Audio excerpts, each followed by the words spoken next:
Selamat malam teman-teman. Perkenalkan, nama saya Wanda Ayu Lestari dari kelas ITIF 601. Di sini saya akan mempresentasikan untuk UAS Kewirausahaan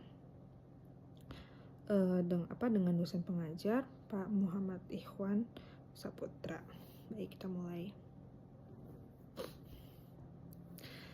Di sini yang pertama adalah sampaikan gambar produk overview. Yang akan saya bahas ini adalah Blend Box.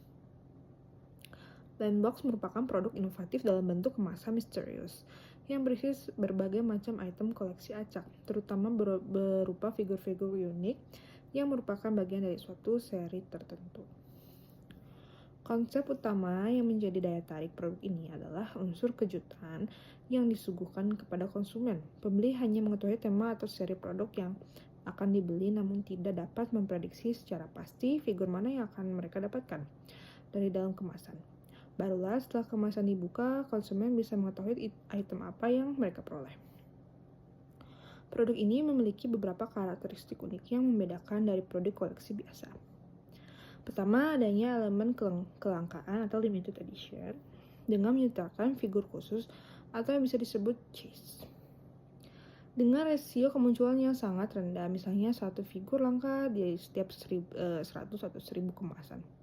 Kedua, dari segi harga, produk ini tergolong terjangkau dengan kisaran harga antara 85.000 hingga 215. Yang ini adalah harga rata-rata di mana di pasaran. Cuman mungkin kalau misalnya harga di bawah itu masih ada yang 30.000 sampai 50.000. Cuma rata-rata memang harganya di antara segini.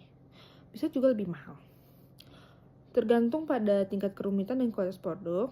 Ketiga, tema yang ditawarkan sangat beragam, mulai dari karakteristik populer dan budaya pop hingga desain orisinal yang dibuat khususnya untuk seri tertentu. Mungkin kalau misalnya yang lagi viral itu Labubu, Hacipupu, dan lain-lain, karena saya juga terutama koleksi itu juga. Nilai koleksi yang tinggi menjadi salah satu faktor pendorong utama popularitas produk ini. Banyak konsumen yang termotivasi untuk mengumpulkan seluruh seri, menciptakan suatu pengalaman berburu yang menyenangkan. Beberapa item langka bahkan memiliki nilai jual kembali yang sangat tinggi di pasar sekunder, mencapai 20 kali lipat dari harga awalnya. Kalau teman-teman ingat, pernah viral Labubu yang awal-awal itu bisa sampai 700.000, padahal harga aslinya cuma 250.000. Lalu strategi promosi atau promotion strategy. Dalam memasarkan produk Blend Box, diterapkan beberapa strategi pemasaran yang paling melengkapi. Strategi pertama adalah pemanfaatan psikologi ketidakpastian. Pendekatan ini memanfaatkan efek psikologi yang mirip dengan mekanisme loot box dalam game, di mana konsumen merasa tertantang untuk mendapatkan item langka. Data menunjukkan bahwa 78% konsumen melakukan pembelian ulang dengan harapan bisa get item yang rare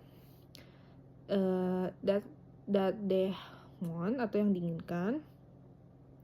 Strategi ini terbukti sangat efektif dengan peningkatan pembelian kurang lebih dari 3 kali lipat. Strategi kedua adalah hunger marketing atau pemasaran kelangkaan. Produsen sengaja merilis edisi terbatas yang kolaboratif, eksklusif dalam jumlah terbatas. Sebagai contoh, edisi spesial Natal yang dirilis tahun lalu terjual habis hanya dalam waktu 2 jam. Setelah peluncuran, pendekatan ini berhasil menciptakan fear of missing out atau FOMO di kalangan konsumen. Strategi ketiga adalah kolaborasi dengan IP atau intellectual property populer. Blend Box seringkali bekerjasama dengan franchise seperti Harry Potter, Marvel, atau artis-artis untuk mempromosikan seri khusus. Kolaborasi semacam ini mampu meningkatkan nilai produk sebesar 40-60% dan sangat efektif dalam menarik minat generasi Z. Strategi keempat adalah pemanfaatan social commerce atau kampanye. Blend Box Challenge yang dijalankan di platform TikTok berhasil mendapatkan engagement sebanyak 2,3 juta hanya dalam waktu 1 bulan. Namun, conversion rate dari kampanye ini relatif rendah, hanya mencapai 1,2%. Meskipun strategi tersebut cukup berhasil, terdapat beberapa kendala yang dihadapi. Sekitar 15% konsumen mengeluhkan ketidakkonsistenan kualitas produk. Selain itu, Regulasi yang semakin ketat terhadap praktik gacha juga menjadi tantangan tersendiri dari industri ini. Kalau teman-teman tahu, karena Labubu itu populer banget, jadi banyak yang pembisnis nakal yang coba buat duplikat dengan harga yang murah atau kadang lebih mahal atau sama harganya. Yang kadang bisa disebut lafufu itu banyak sekali teman-teman di pasaran. Profil konsumen, consumer profile. Pasar utama produk blind box dapat dikategorikan menjadi 3 kelompok besar. Kelompok pertama adalah kolektor sejati yang mencakup sekitar 35% dari total pembeli. Demografi utama kelompok ini adalah usia 18-35 tahun dengan motivasi utama untuk melengkapi seluruh set koleksi dan melihat nilai investasi dari produk yang mereka kumpulkan. Kelompok kedua adalah penggemar IP tertentu yang mencakup 45% pembeli. Mereka membeli produk terutama karena tertarik dengan tema atau karakter yang menjadi favorit mereka. Kelompok ketiga adalah pembeli hadiah yang mencakup 20% sisanya. Mereka melihat blind box sebagai produk unik yang cocok untuk dijadikan hadiah. Data perilaku konsumen menunjukkan bahwa 68% pembeli adalah wanita berusia 15-30 tahun. Rata-rata mereka membeli 5-7 box setiap bulannya. Yang menarik, 92% di antara membagikan pengalaman unboxing mereka di sosial media, menunjukkan potensi marketing organik yang besar. Yang terakhir, yang keempat, analisa kompetitor dan risiko bisnis blind box di Indonesia. Pasar blind box di Indonesia menunjukkan dinamika persaingan yang unik dengan peluang yang tantangan sendiri. Saat ini pasar didominasi oleh beberapa pemain utama yang bersaing secara ketat. Yang kalau misalnya udah obvious itu Popmart memimpin dengan menguasai sekitar 40% pangsa pasar. Didukung koleksi eksklusif hasil kolaborasi dengan merek terutama seperti Disney dan Sanrio, serta strategi pemasaran yang efektif melalui media sosial dan peluncuran edisi terbatas. Positioning mereka sebagai produk high-end tercermin dari harga premium yang berkisar 150-300 ribu per box. Lalu Sunny Angel menempati posisi kedua dengan pasar 30%, mengandalkan harga lebih terjangkau. 75.000 sampai 150.000 dengan desain karakter yang simpel namun menggemaskan. Basis penggemar mereka yang loyal dan aktif dan kegiatan tradisi menjadi keunggulan tersendiri. Sementara itu, merek-merek lokal seperti Kolektif menguasai 25% pasar dengan mengusung tema budaya Indonesia dengan harga lebih murah. Di bawah 100.000, seringkali bekerja sama dengan seniman independen dalam negeri.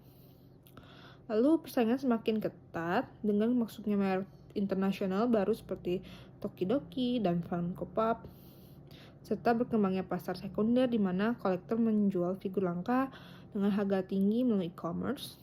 Tren berkelanjutan juga mulai mempengaruhi pasar dengan beberapa merek beralih ke kemasan ramah lingkungan. Blind box menawarkan keuntungan menarik berupa margin tinggi bisa mencapai 300-500% untuk edisi terbatas. Daya tarik kolektor yang kuat dan potensi pasar sekunder yang menguntungkan, strategi limited edition dan mystery box berhasil menciptakan hype dan rasa urgensi. Namun terdapat resiko signifikan seperti dead stock untuk seri yang kurang populer. Ketergantungan pada tren yang cepat berubah, persaingan dan scalper serta biaya penyimpanan yang tidak sedikit. Untuk meminimalkan risiko, beberapa strategi biasa diterapkan. Fokus pada produk dengan tema konsisten seperti karakter hewan atau pop culture bisa memberikan stabilitas permintaan. Kerjasama dengan komunitas kolektor membantu memahami pasar lebih baik. Sementara sistem pre-order memungkinkan pengukuran demand sebelum memproduksi dalam jumlah besar. Untuk stok yang kurang laku, strategi flash sale atau bundling bisa diterapkan di verifikasi produk dari berbagai merek membantu mengurangi tergantungan pada satu seri tertentu. Kunci kesuksesan dalam bisnis ini terletak pada kemampuan memadukan definisi produk, penetapan harga kompetitif, dan pengembangan komunitas kolektor. Merek lokal memiliki keunggulan dengan memanfaatkan budaya Indonesia, sementara pemain internasional perlu terus berinovasi dalam desain dan kolaborasi. dengan manajemen risiko yang baik dan fleksibilitas dalam strategi penjualan. Bisnis Blind Box tetap menawarkan potensi keuangan yang menarik di pasar Indonesia. Lalu yang terakhir adalah laporan penjualan. Pada kuartal pertama tahun 2023, produk Blind Box mencatat performa yang cukup mengesankan. Total mencapai 120.000 box dengan mendapatkan pendapatan kotor sebesar 12,6 miliar dengan margin keuntungan sebesar 65%. Keuntungan bersih yang diperoleh mencapai 8,19 miliar. Itu baru di Indonesia. Beberapa faktor yang berkontribusi terhadap kesuksesan penjualan ini antara lain kolaborasi dengan anime populer yang menyumbangkan 35% dari total penjualan. Keberadaan item chase langka yang mendorong pembeli berulang, serta promosi bundle seperti beli 5 gratis 1 yang cukup efektif meningkatkan volume penjualan. Namun demikian, terdapat beberapa kendala yang dalam penjualan. Edisi dengan desain original kurang laku di pasaran, hanya menyumbang 50% dari total penjualan. Penyebab utamanya adalah kurangnya awareness konsumen terhadap seri tersebut. Selain itu, tingkat return mencapai 8%, terutama karena masalah kualitas cat yang tidak sempurna dan banyak konsumen yang mendapatkan duplikat item yang tidak mereka inginkan. Untuk mengatasi kendala-kendala tersebut, beberapa strategi perbaikan telah direncanakan. Pertama, peningkatan quality control untuk memastikan kualitas produk yang lebih konsisten. Kedua, program trade-in untuk memungkinkan konsumen menukar duplikat item yang mereka dapatkan. Ketiga, kolaborasi yang lebih intensif dan influencer untuk meningkatkan awareness terhadap seri-seri baru. Aspeknya dari high profit margin, ini adalah kayak keuntungannya adalah high profit margin, produksi massal per unit seri kali murah, tetapi dijual dengan markup tinggi karena nilai koleksi dan unsur kejutan. Brand engagement, mendorong interaksi dan pembeli impulsif. Repeat customer, meningkatkan customer lifetime value CLF karena pembeli ingin melengkapi koleksi. Low return rate, karena sifat kejutan konsumen tidak bisa mengklaim salah produk. Oke. Baik, sekian dari saya. Terima kasih. Mohon maaf jika ada kesalahan. Selamat malam.